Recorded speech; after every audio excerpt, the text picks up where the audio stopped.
right, let's go ahead and get started with the Gold and Plat Power Rankings for Week 1 and 2. Hello, I'm Princeton. Today I'll be joined by Coil and Ivar. Hello. How you guys doing? All right, Coil, you want to start us off here? First ever inaugural week of power rankings. And let me tell you what, guys, I am super excited about these power rankings because I'm expecting these to actually change. It's going to be very interesting throughout this whole entire tournament to see how this does change, because within the first 2 weeks, everybody's getting a feel for each other.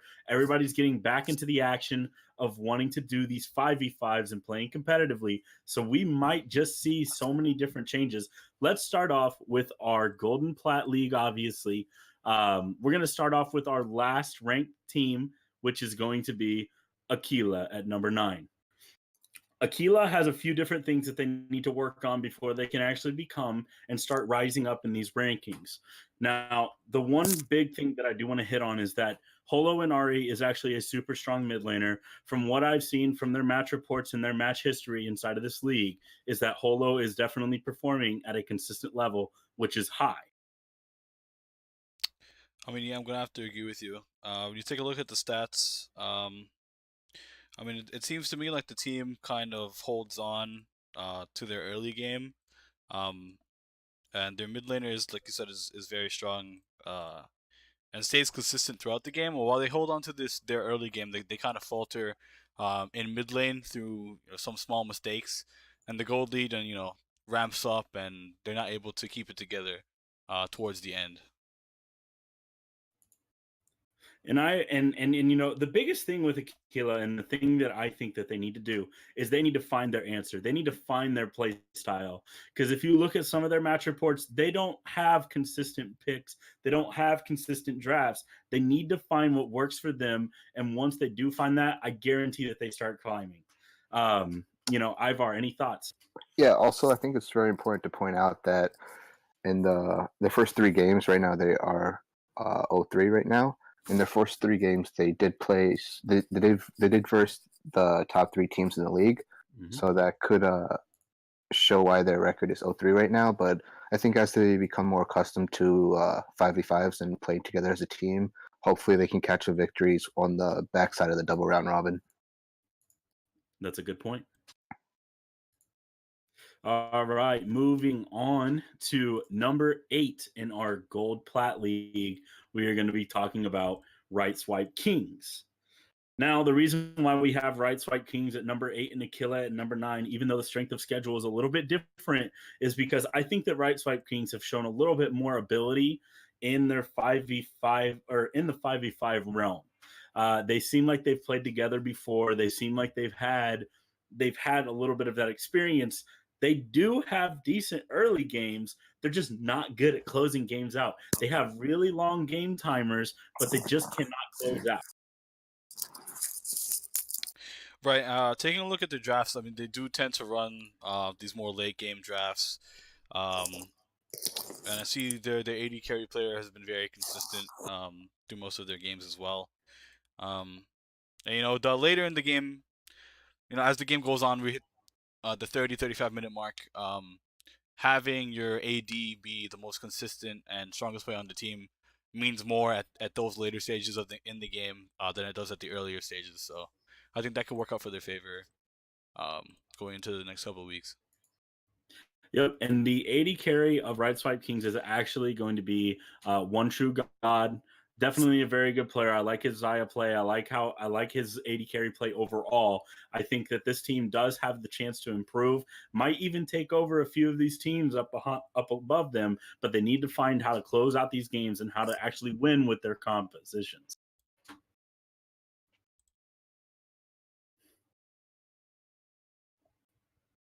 Yeah, I'm just gonna have to agree with you.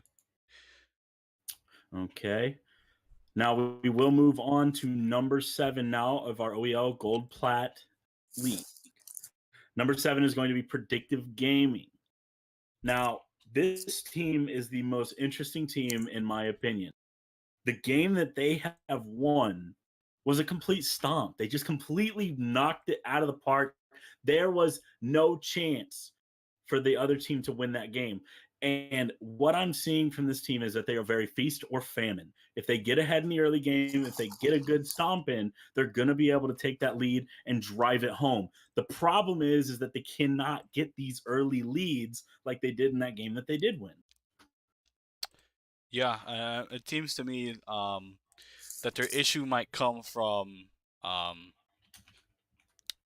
possibly some of their drafts as well. I see a lot of their drafts, they don't play as aggressively as they should for a team that snowballs so hard when they get ahead.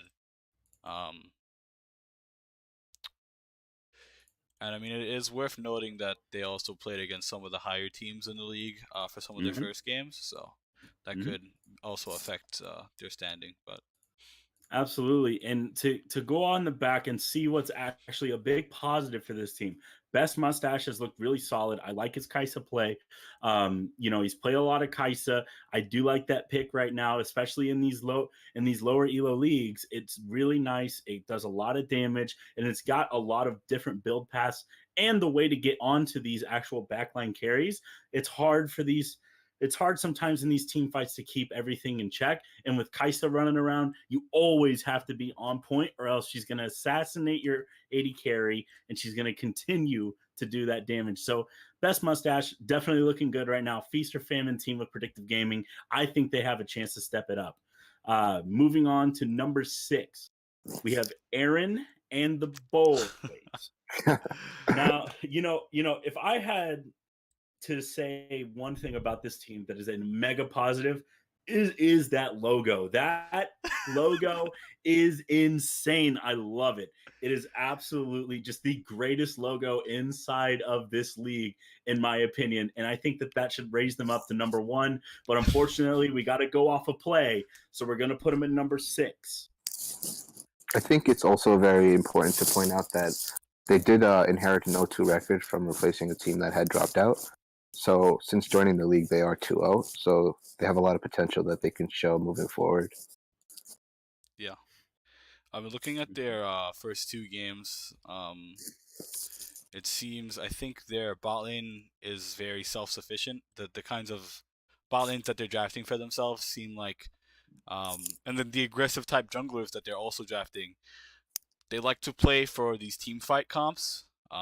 They pick stuff like the Hecarim and the Jarvan. They pick safe, but stable bot lanes like stuff like the Sivir Morgana.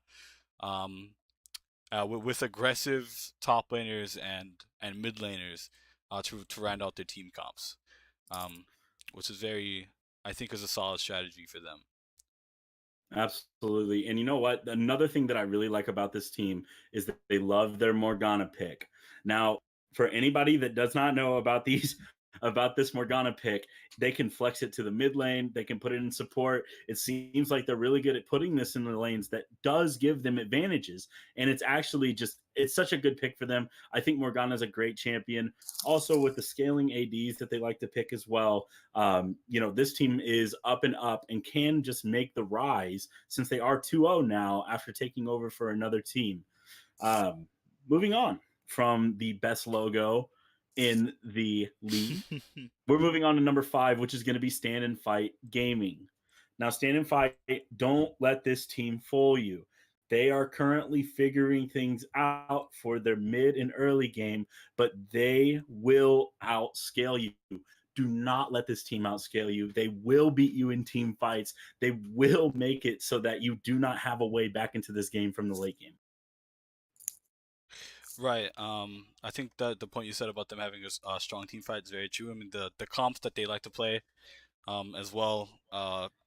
Strong team fighting. Weak in the early game, but powerful in the mid game. Definitely monsters in the late game. And they know how to team fight well. Absolutely. And there's kind of this there's a lot of prio on Kaisa inside of this league. And like I said, I really like to see it. It's a good pick for everybody. And they are also one of the teams that do pick this.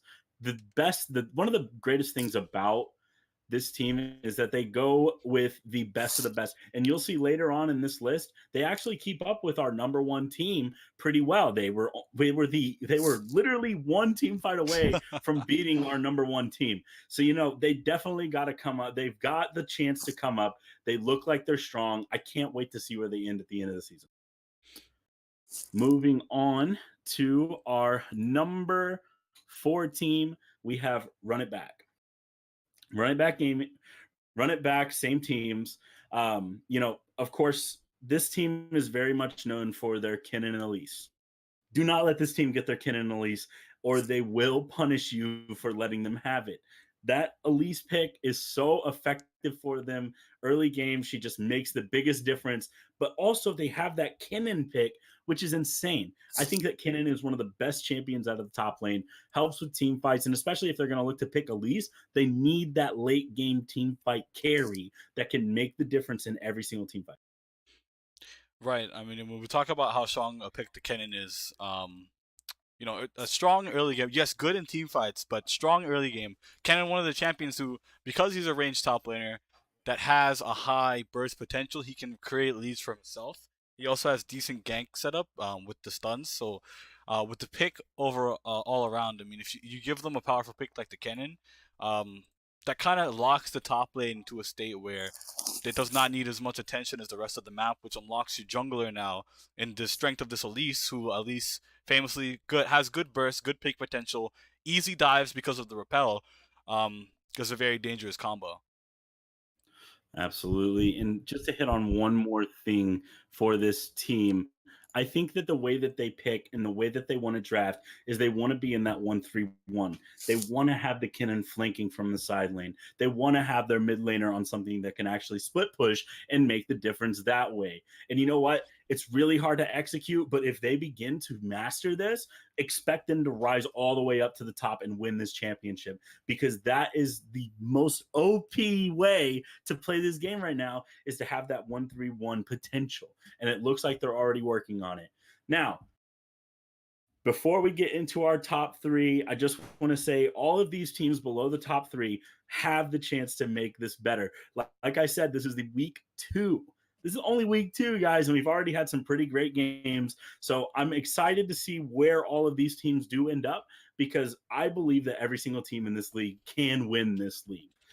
Moving on to number 3, we have literal monkeys. And the biggest thing that I want to hit on with this team is their AD carry likes to say, come on, guys, hop in the backpack. We're going to win this game.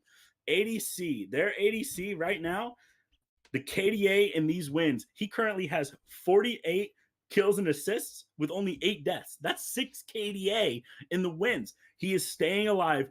He is dealing this damage, and he is doing a great job overall of putting this team in the backpack, making these late games easier for them. It's definitely a nice thing to have whenever you have an AD carry like that. I mean, not just to touch on the AD carry, of course, having a strong carry for your mid and late game is good, but we also have to talk about some of the top laner and the jungler here for this team. They're able to utilize utility picks and tank picks extremely well, which is something I find not a lot of players at this elo are able to do. I mean, everybody likes to go Rambo and kind of be a carry, but to be able to sit back and play, sit on tank duty but still perform extremely well is a good quality for anyone to have.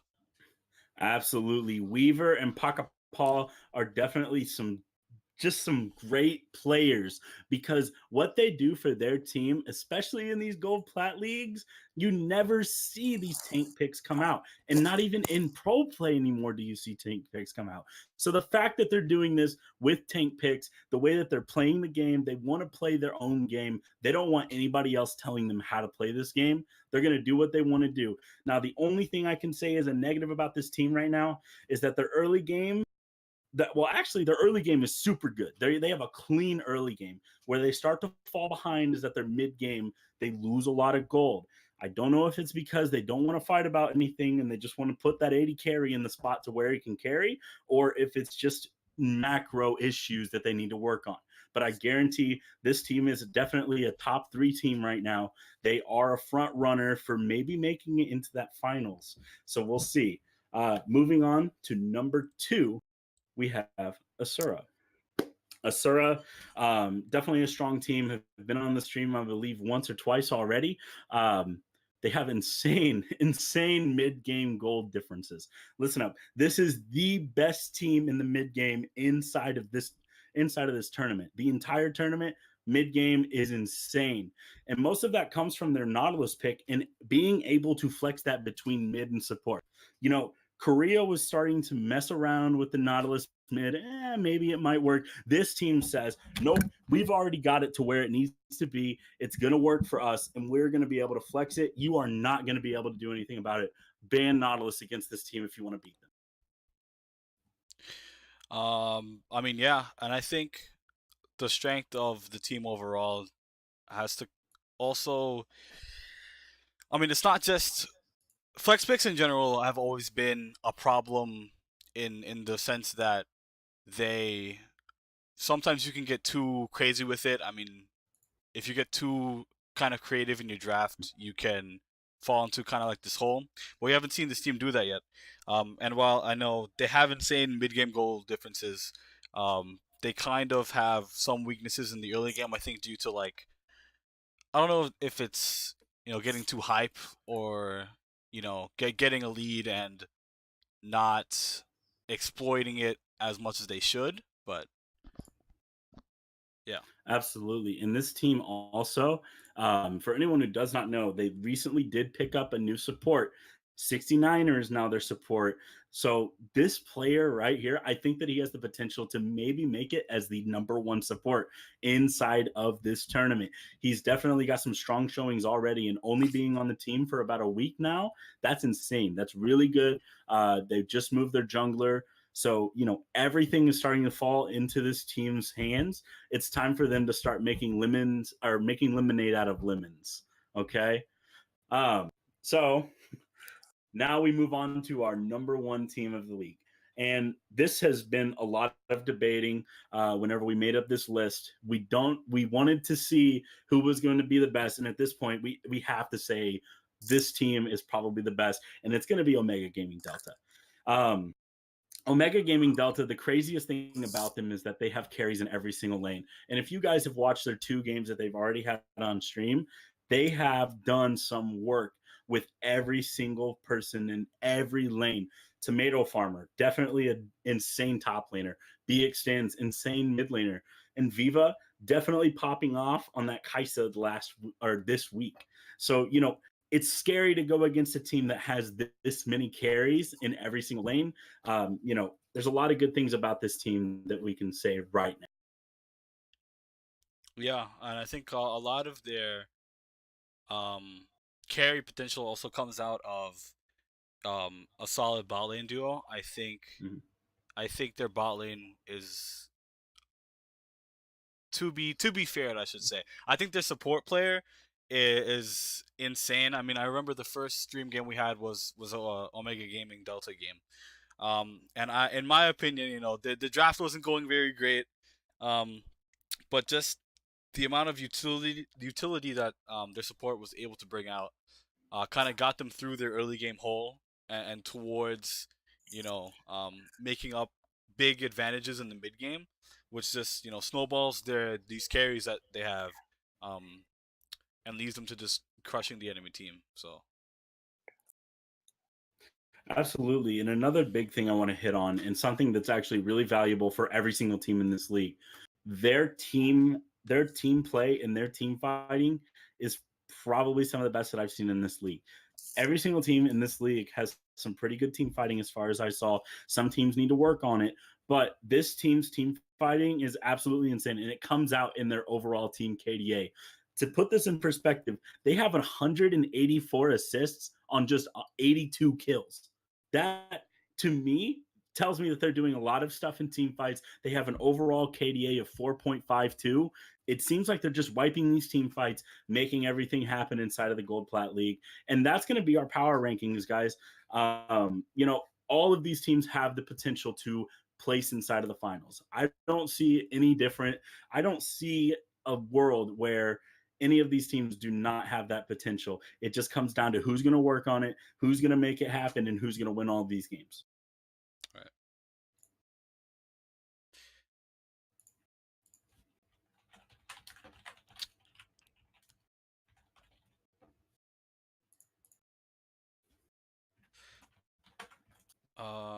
And we're gonna move on to Diamond now. Yes. Yeah, let's move on to Diamond Plus. Okay. Okay. Just give me 1 second here. We need to reconjure this box.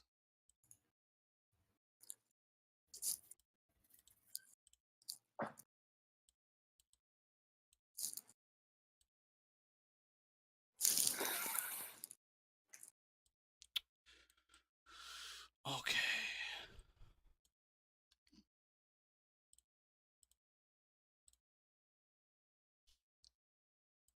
All right. I'm set. Okay. And yes, everybody in chat, we have not done Diamond yet. We are about to start here soon. So actually, let's just jump right into it, shall we? Okay. Yeah. Do you have everything set up, Mr. Marcus? Yeah, everything should be good. All right, brother. So at number 8 inside of the Diamond League, we have right now, we have Roman Esports. So this team so far has lost to about, I mean, every team pretty much in the bottom side. This is the only reason why we're putting them down here. A lot of their things, they seem like they don't have the synergy right now. They don't have the coordination, but they have the chance to prove themselves next week, and they have the chance to bring it all together. You know, this team has some pretty strong things about them. They have some good solo laners. They have a good bot lane. They just need to make it all come together. And the reason why this is happening is because they don't look like they have that synergy. And I'm wondering how they're going to work on that between this next week. Yeah. And I think, like I said, it's only the first 2 weeks, and we don't have too much statistics to go off of yet. So I don't think necessarily being 8th or 9th place should um affect any one team too much. So But I do want to shout them out real quick for something that they did do. They have taken one of our top teams to a very, very close game where they pulled out the Yumi. They are, I believe, the first team to pull out Yumi and use it successfully. So, shout out to that. I like the Yumi pick. Yumi's a very good champion, in my opinion. I love the cat, boys. Now let's make it happen. Okay, moving on to number 7, we have Neuroshock Gaming. Something that has plagued this team has been the 80 carry swap around. They haven't been able to lock down a consistent 80 carry yet. Maybe that will help them, but it seems like they're just lacking some raw skill to keep up with the top 4 teams, but they definitely can get some upsets over this tournament. yeah, and I think this Neuroshock roster being at 7, I mean, like I said, all of these teams in the first 2 weeks should be seen as a lot closer than they actually are, as we might make them seem.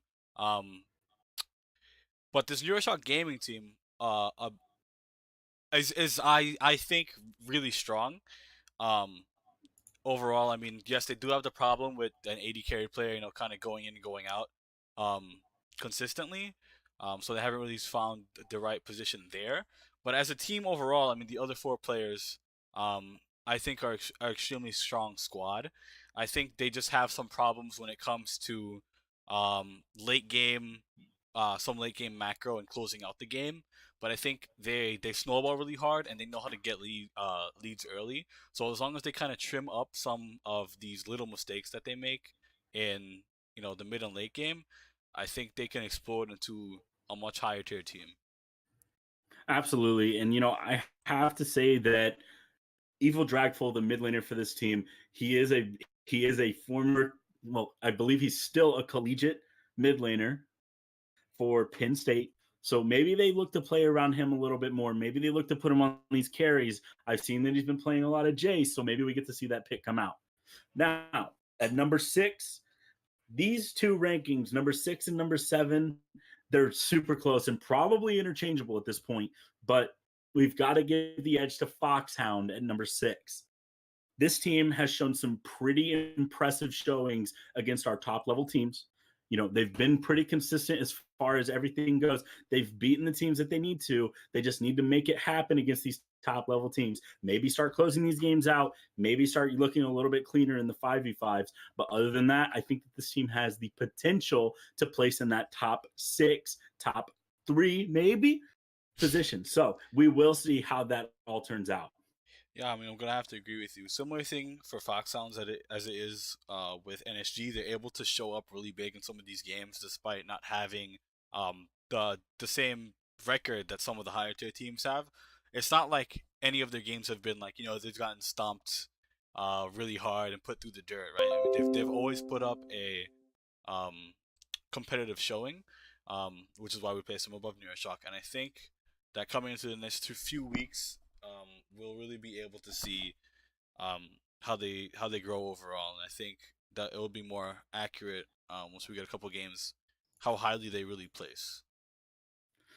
Absolutely. And, they've given problems to these top tier teams, like I said. So that being a thing to go off of, I believe that them at that 6th spot is probably the best at their 1-3 record, but expect this team to make the climb.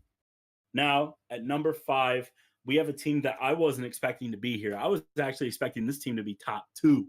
Now, we have Drexel D1 Dragons at number 5. There's a reason why. They seem like they're lacking this cohesion that they usually have, but trust me, this team is on the up and up. They will be able to get that cohesion back. I've seen them play before. They've definitely got strong players, and there's a lot of things that this team can do to improve on what they have, but they have a sister team in here. Maybe they can work with that team, make it happen. And there's a lot of interesting things about this Drexel team that I can see, and especially with their players being as strong as they are, I didn't expect to see them out of the top 3. Right. And I think some of the big things that come up for this team, when we talk about competing with some of the higher tier teams, I think that they have a really strong mid lane. They have strong solo lanes, but I think their mid laner is very good. I mean, just in my opinion, especially from the game that we saw them play uh, on stream. I think their mid laner and their AD carry are very not effective. They know what they're doing in the middle lane game team fights, and that really shines for them. And I think that their top lane is extremely strong, especially for getting leads for himself. Yeah. Absolutely. And you know what's really weird about this team is that they've actually taken a game off of one of our top 3 teams. So that they have that chance. They have that cohesion. If they have everything together like they should, they're definitely going to be a top 2 team. They have the biggest chance right now to make the largest jump up in our power rankings from week to week. We'll just have to see how it all plays out next week. Moving on to number 4, we have Ozone Esports. They and this is no joke. They possibly have the strongest solo laner in the tournament in Nino. He's an absolute insane player. Definitely makes a lot of plays. Knows what he's doing. Knows what he's doing inside of that top lane. A grandmaster player, I believe, is what he is. So he knows how to make this stuff happen. I think they need to start playing through him a little bit more. Right. Another thing to say about Ozone, they actually went against a couple of our top teams, and showed up really well against them. Nino doing well in a lot of the games. Their AD carry player also performing consistently across all of the games. So I think the team obviously has some things to trim up, but I think all of their players are really strong. Absolutely. And what they really do need to work on is just that team play. They have the players, they have the solo laners. They just need to work on their team play. And once they get the team play in, they will know what to do. They have these players that can definitely make the pop off, that can definitely put in the solo lanes. Start maybe working on your 1-3-1 guys. You guys have insane solo laners. please make this most entertaining tournament that it already is the most entertaining. Make this even more entertaining. Let's see these carry picks in the top lane. Let's see these carry picks in the mid lane. Let's make this happen, guys. You guys are way better than what you're showing right now. So now, before we get into the top 3, I again want to iterate this. This is only week 2 of our tournament, guys. We don't know how these teams are going to do throughout this tournament because it's so volatile. All of these teams are really good. All of these teams have the chance to make it to this top 3 spot and in the playoffs. So we'll just have to, we'll rank them right now where we see them, but don't take these rankings as hard as you will maybe down the line, because I promise you all of these teams have a shot. Starting up with our top 3, we're going to go to Drexel. D2 Dragoons.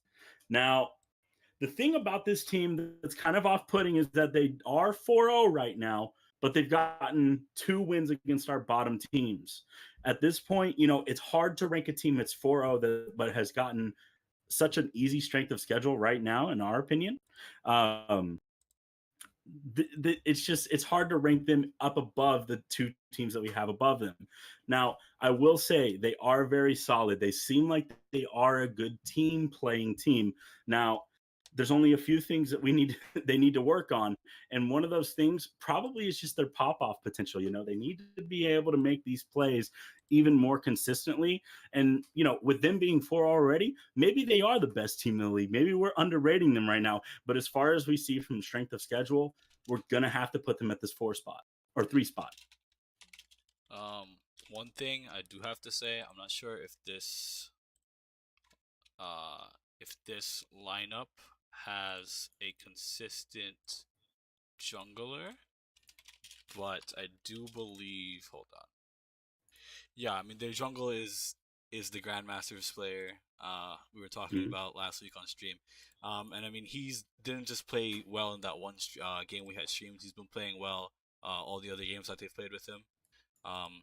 Pretty much popping off every game and providing the rest of his team with snowball advantages. I remember seeing in this week's game that they played against Roman, that their mid laner also had high carry potential once he got a lead and got ahead as well. So I think that's something scary. I mean, a jungle mid duo is something that you have to watch out for, especially when they have good synergy together. So absolutely, and expect to see their jungle and their bot laner, their ADC.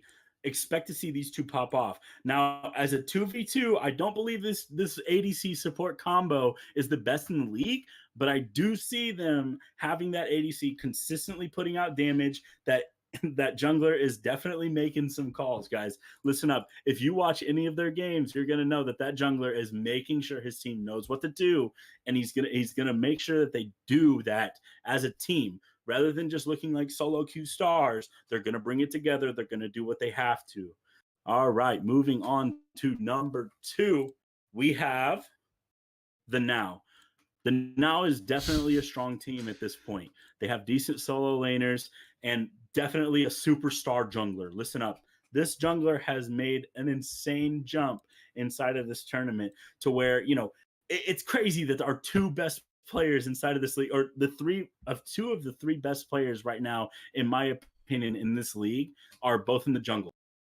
Maybe some jungle nerfs coming soon, guys. Maybe. Come on, Riot. No, but these players know what they're doing. These junglers definitely know what they're doing. They boast a really strong lineup. They're a great decision-making team, and that makes them hard to beat at this moment. I also have to throw a shout out to Trey RS. This guy is probably I just saw the logo pop up on the screen. I'm sorry, guys. What is that? Second best logo in the entire second best logo in the esports league. Trust me. Right behind Aaron and the boys. Yes, right behind Aaron and the boys. But I have to send a shout out to Trey RS. Looking at their match reports, looking at their games, it seems like Trey RS is doing an insane job at being an AD carry. this guy has insane KDAs. And if anybody goes to that match report tab and looks at that right now, you're going to see this guy having double digit kills with like 1 or 0 deaths. So, he's definitely a consistent playmaker on their team. The jungler is also very strong. I'm excited to see the battle between them and our number 1 team.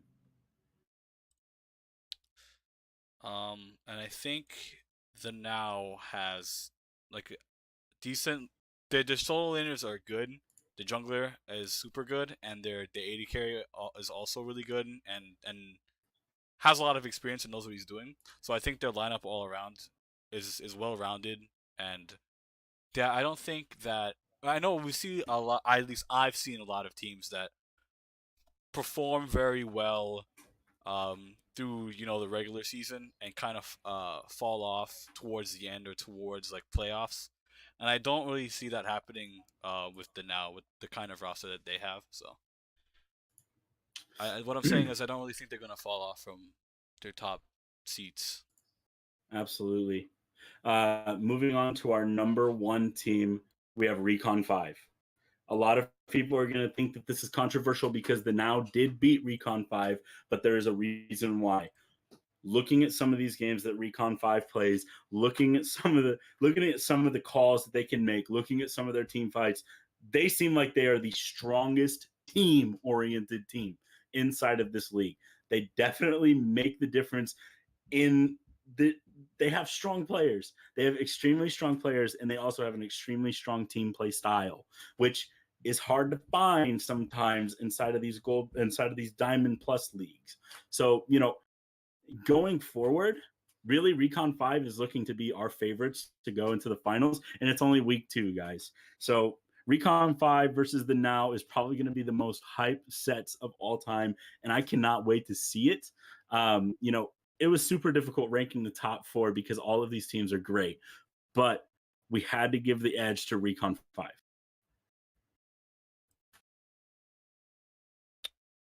All right. I think that's gonna be it. Yeah, Coil. Yeah, absolutely. But real quick before we do get done, I want to give a shout out to Ivar, owner of the OEL, commissioner, I should say, of the OEL. Definitely making some things happen. We're going to have a stat sheet out for you guys soon. I see that a lot in chat. So we're going to have that stat sheet out for you. Marcus and Ivar are working really hard on that.